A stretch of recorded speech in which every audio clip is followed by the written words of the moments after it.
اب خبر شامل کرتے ہیں بھاولپور کے نواحی علاقہ لال سہانرا سے۔ یہاں دوران ڈکیتی شہید ہونے والے مدثر گھمن کی قابل فخر دلیری کو خراج عقیدت پیش کرنے کے لیے تقریب کا انعقاد کیا گیا۔ تعزیتی تقریب میں انجمن تاجران بھاولپور سے سید اسرار حسین محمد اسلم نے شرکت کی۔ مقامی اسکول کی جانب سے شہید کے بچے کی مفت تعلیم کی ذمہ داری کا وعدہ کیا گیا۔ تاجر برادری نے اپنی مدد آپ کے تحت نقدی 3,50,000 روپے شہید مدثر گھمن کے ورثہ کو مالی امداد دی، اور مقامی سیاسی شخصیت چودھری انور گھوریا نے ماہانہ راشن سمیت نقدی رقم 50,000 روپے دینے کا وعدہ بھی کیا۔ مقامی صدر انجمن تاجران نوراللہ نواز کا کہنا تھا کہ شہید کے ورثہ کے ساتھ شانہ بشانہ کریں۔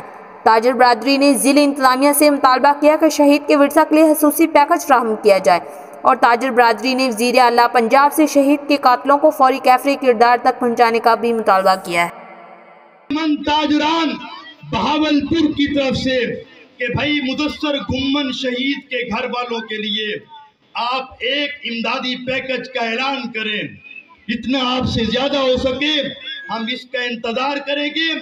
انجمن تاجران لال سہانرا نے اپنی طرف سے جو تعاون کیا ہے، جس سے جو ہو سکا ہے انہوں نے تعاون کیا ہے۔ ہم یقین دلواتے ہیں انجمن تاجران لال سہانرا کی طرف سے ہم مرتے دم تک مدثر بھائی گھمن شہید کے گھر والوں کے ساتھ تعاون جاری رکھیں گے انشاءاللہ۔ اور اس کے بعد یہ اہل علاقہ کا فرض ہے، مگر انتظامیہ کا بھی فرض ہے۔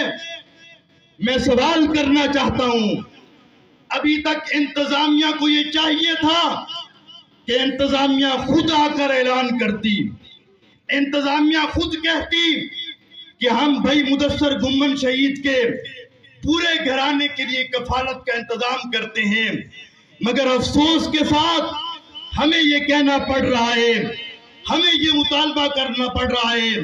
ایک جوان ہمارا شہید ہوا ہے، ایک جوان ہمارے نے جان پیش کی ہے، ان کے گھر والے اذیت کا شکار ہیں، دوسرا مطالبات بھی ہمیں پیش کرنا پڑ رہے ہیں۔ ہم اس پر افسوس کا اظہار کرتے ہیں اور افسران بالا سے مؤدبانہ طور پہ گزارش کرتے ہیں۔ میرا آپ سے سوال ہے، جس دن بھائی مدثر گھمن شہید ہوئے ہیں ہم نے روڈ بلاک کیا ہے، آپ کے ایس ایچ او صاحب آئے ہیں، ہم نے ان کو ویلکم کیا ہے، آپ کے ڈی پی او صاحب آئے ہیں، ہم نے ان کو ویلکم کیا ہے، انہوں نے ہمیں کہا ہے آپ روڈ کو خالی کر دو، ہم نے روڈ کو خالی کیا ہے۔ کہیں ایک پتا بھی ٹوٹا ہو تو ہم اس کے ذمہ دار ہیں۔